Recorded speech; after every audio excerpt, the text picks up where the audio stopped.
සෙන්පතිතුමා මේ අපි ආවේ ඒගොල්ලන්ගේ මැජික් කරිස්ටි ඉවර කරන්න නේද? ඔව්. දැන් මොකද්ද තියෙන ප්‍රශ්නේ? ඒ කියන්නේ සෙන්පතිතුමා මේ වෙලාවෙත් සුපුරුදු පරිදි අපිට කන්න තමයි තියෙන්නේ නේ. සූදානම් වෙනවා! නෙලනවා!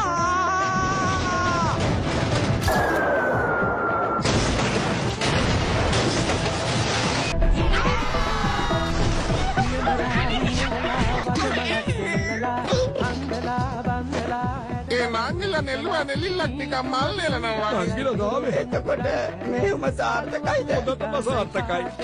එහෙනම් ඉතින් අපි අපිට ජය වේවා කියලා කියමු නේද?